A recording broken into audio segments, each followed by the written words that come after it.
In today's episode, what we're going to talk about are interview questions, but specifically what we're going to talk about are the 4 common mistakes that cause candidates to give horrible answers. And please understand this. These horrible answers make hiring decision makers absolutely cringe. Let's talk about it.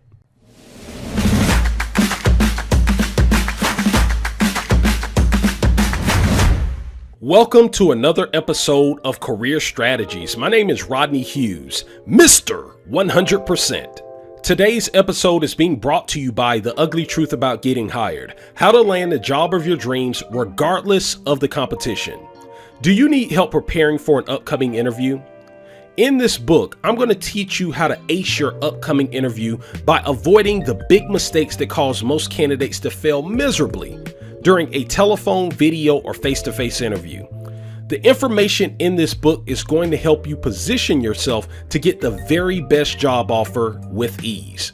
If that sounds like something you're interested in learning more about, head on over to my website and pick up your copy today. You can go to www.theuglytruthbook.com. Again, that's www.theuglytruthbook.com. One more time, www.theuglytruthbook.com, and you can pick up your copy immediately. Okay, so again, what we're talking about here are interview questions, but specifically the 4 common mistakes that cause candidates to give horrible answers. So please understand this, okay? When it comes to the job interview process, interview questions are extremely important, okay? But more important are the answers that you provide to those interview questions, okay? The answers that you give and how you give those answers are either going to exponentially increase your odds of getting the job or exponentially decrease your job or decrease your chances of getting the job. All right. So what I want you to do is I want you to be prepared to give a great answer to any interview question that comes up. And what I have seen over the years is that there are some common mistakes that candidates tend to make that cause them to trip up in this process. And so we're going to go ahead and dive in. I'm going to tell you about these mistakes so you can avoid them like the plague. All right. So let's start with mistake number 1. A lot of candidates tend to provide poorly structured answers. Now, what do I mean when I say that? So typically what candidates do is they'll provide context before they get to the direct answer. Okay. When the best way to go about answering any interview question is to provide the direct answer first and then get to the context. Okay. So let me explain what I mean by this. So let me give you an example. So let's say that I was in the interview process and let's imagine that a hiring decision maker said, "Hey, Rodney, so do you have management experience?" Okay, very simple question, right? Here's how people tend to answer a question like this incorrectly. So they might say something like, well, you know what? I've been in my career for like the last probably 10 years and I started off in sales and I kind of just worked my way up over time and I started to I went back to school. I got my degree and then with time I started to kind of move forward into more of a slight leadership position, but I didn't quite have the responsibilities of a manager for like 2 or 3 years. And then for the last, let's say 2 years, I've actually been a manager and I've had some direct reports. Now I want you to take a step back. Okay. And I want you to think about how I answered that question. Okay. Were you not frustrated? Huh? Were you not frustrated? Did you not feel like, man, I just wish he would just answer the freaking question? Huh? All right. Like, this is how people tend to answer questions. I see it all the time. Okay. And that's just not a good way of doing it. And by the way, it's a dangerous way of approaching it.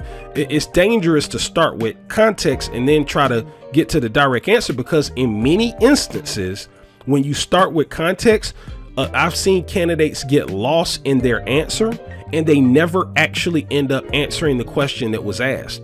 Okay. Now, a better way of approaching this is you might say something along these lines, right? This is the more to give the direct answer first and then provide context. Here's how it might sound. Okay, Rodney, so do you have management experience?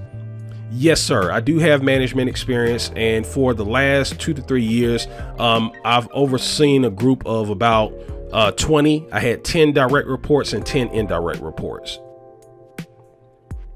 Now, do you see how sharp that answer was, right? Because I started with the direct answer. Yes. Right. And then I provided context. Yeah, I've overseen a group of 20, 10 direct reports, 10 indirect reports. Okay. Now, why is it so important that you position it like this? Because it shows that you're a great communicator. Okay. There's nothing more frustrating to a hiring decision maker than to interact with someone who's not a great communicator, especially in the job interview process, because they're probably going to be thinking to themselves, ugh, I don't like the way this person communicates. And no leader wants to have somebody on their team that's not a good communicator, because when problems take place, they want to know if they ask you a direct question that they're going to get a direct answer. All right. Mistake number 2. They don't use the 3 C's when answering interview questions. All right. So what do the 3 C's stand for? You want to always keep your answers clear, concise, and compelling. OK, clear, concise, and compelling. And so here's what happens. A lot of times, like I said, people tend to ramble on and on about things. OK, but you want to make sure that every answer that you provide, whether it's to a traditional interview question or whether it's to like a behavioral interview question, you want to make sure that every answer you provide is clear. So you want to make sure that you're clear in what you're talking about so that people know exactly what you're trying to say. OK, you want to make sure that it's concise. You do not want to take forever to get your point across. And then you want to make sure that it's compelling. And what that essentially means is you don't want to throw yourself under the bus. Mistake number 3, they don't know how to use the power of spin control. All right, check this out. So a lot of times interviewers will ask people that are interviewing, ask candidates questions that essentially peg them in a corner to say something negative about themselves. Like tell me about your weaknesses, right? Like, how do you answer that question without completely throwing yourself under the bus? Okay. Or they'll say something like, tell me about a time when you and a coworker had a disagreement on a key project. Like, how did you go about handling that? Right? Like, these type of questions typically cause a candidate a tremendous amount of nervousness because they know that they're about to throw themselves under the bus. Okay. What I see very few candidates do is use the power of spin control. Okay. Now, again, you still want to utilize the philosophy I shared from earlier, which is you always, whenever you're asked a direct question, always give a direct answer. Okay. And then you can provide context. But then here's the most important part. If you are ever pegged in a corner where you have to say something negative about yourself, always end on a positive note. That is called spin control. Okay. You want to spin the conversation back positive. Okay. Now, how does that sound? Like, let's say if they said, tell me about your weaknesses. I might say something along the lines of, well, from time to time, I used to be somewhat impatient. Okay. And it's kind of been like a gift and a curse.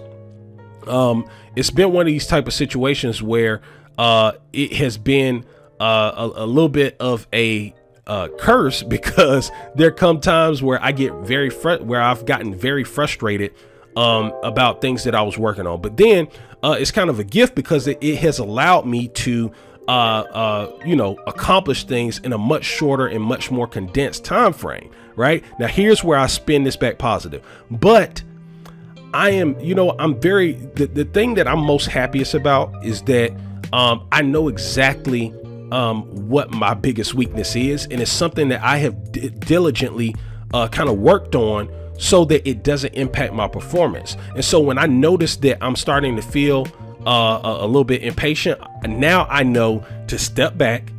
Okay. and focus on what are the priorities, right? And when I started doing that, I haven't had many issues with impatience in a long time. Do you see how positive that is? Now, let me also explain this, right? You got to kind of understand how the human mind works, right? A lot of times the human mind focuses on the last thing. So like you see this especially in relationships, right? So like if you've ever seen a relationship, let's say that a relationship was going great, like this couple was together for 5 years or something like that. The 5 years could have been absolutely phenomenal, okay? But if that relationship ends on a negative note, there's a high probability that whoever felt like they were the victim in that situation is going to have a negative feeling toward their spouse or their ex-spouse almost for the rest of their life. Okay. And we've all seen this before, right? Because how you end something is very memorable, right? So now what does this have to do with answering interview questions? Well, if you're forced in a position where you have to throw yourself under the bus, you don't want to end on a note of you just threw yourself under the bus. Okay. You want to make sure that at the end you answer the question. You don't want to seem like you're avoiding the answer, right? But you also want to make sure that you end on a positive note. You spin it back positive by showing a learning lesson or showing something positive that you got out of whatever that negative situation was. And when you do this, you'd be surprised at how impactful it can be and how helpful it can be for you when it comes to answering some of your difficult interview questions. And then mistake number 4, they don't understand that there's only one question that they'll ever be asked in the job interview process. That's right. Regardless of how they word the question, you're only asked one question in the job interview process. And this is extremely important. Okay. The only question that you will ever be asked in the job interview process is, are you a problem solver or are you a problem creator? Okay. See, every question that's asked in the job interview process is with that question in mind. Okay. Which means that you're only ever asked one question in the process. Are you a problem solver or are you a problem creator? Right? See, here's what you got to understand. Let's take a step back for a second. There's only one reason on God's green earth why any company would ever hire someone. Okay? And that is because they want to solve a very specific series of problems with that very specific hiring decision. Let me say that again. The only reason why any company would ever hire someone is because they want to solve a very specific series of problems with that very specific hiring decision. Okay. Now, when you understand that the only reason why a company is looking to hire someone is because of problems, then you'll understand what I mean by this, right? Regardless of what the question is, they are ultimately the way you answer what comes out of your mouth and how it comes out of your mouth is going to either position you as either a problem solver, which they want to add to their team, or a problem creator, which they do not want to add to their team. Okay. And if you understand this and you allow that to be a guiding principle for you when it comes to answering interview questions, you're going to always position yourself well, right? Because you're going to always be focused on positioning yourself as a problem solver and not a problem creator. All right. Hopefully you got great value from today's episode. I have a very special gift that I want to give to you absolutely free. I recently created a virtual course called Perfect Resume Blueprint.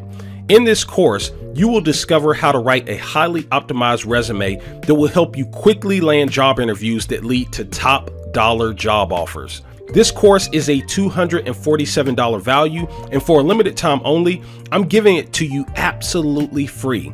All you have to do is head over to my website, which is www.theuglytruthbook.com/free course, and you'll get instant access. Again, that is www.theuglytruthbook.com/free course. One more time, www.theuglytruthbook.com/free course, or you can click the link in the description area. Thanks for checking out today's episode. Don't forget to like, comment, and subscribe. And always remember, the only things that pay in life are the things you get done. And that's based on a true story.